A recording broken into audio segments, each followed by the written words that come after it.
Si la restauration de peintures est connue de tous, celle des photographies reste encore relativement confidentielle. Et pour cause. Apparue il y a 40 ans, la discipline ne compte qu'une cinquantaine de professionnels en France.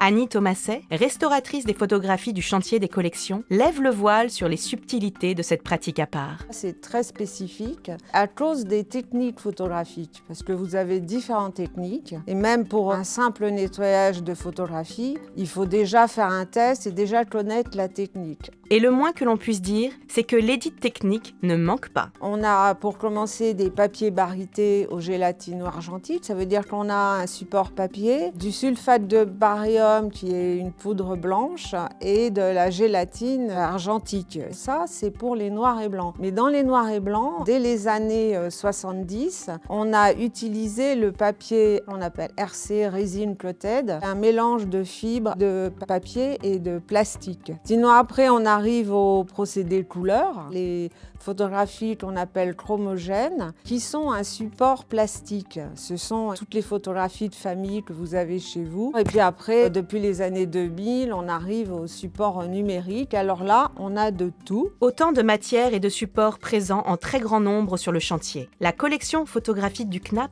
est en effet riche de plus de 12 000 œuvres représentatives des principaux courants à partir des années 50. Au début des années 1980, le CNAP se dote d'une commission d'acquisition pour la photographie qui permet alors l'entrée dans la collection d'ensembles très significatifs de la scène contemporaine française et internationale. D'habitude, j'ai plutôt, 300 photographies, 500, mais là, 15 000, non, c'est le must. C'est un immense panorama, la photographie moderne et contemporaine. Grâce à la quantité de photographies, on aborde tous les sujets et toutes les techniques et tous les problèmes de conservation et de restauration. Lesquels, à l'image des supports, sont nombreux. Les différents problèmes en photographie, ça va être soit des taches, donc ça va être un nettoyage, les scotch et les résidus de scotch, des déchirures, des trous de punaise aussi, ça arrive, puis les gondolements des photographies. Taches, résidus d'adhésifs constituent autant d'atteintes auxquelles Annie oppose un arsenal de méthodes et d'outils éprouvés. Mais avant d'y recourir,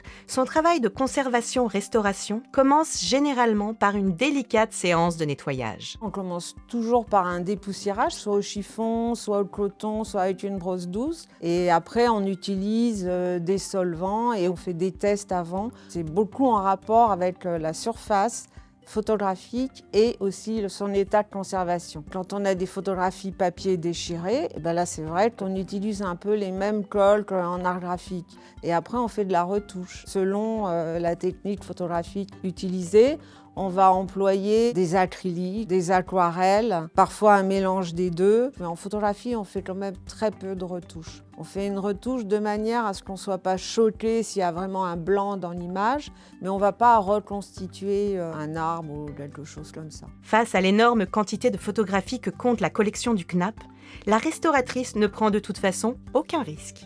On est vraiment dans le chantier, donc c'est pour ça qu'on ne va pas essayer de faire des expériences, entre guillemets. Là, on essaye de rester sur ce qu'on connaît. On sécurise au maximum. Le principe de précaution s'applique aussi à la santé des photographies.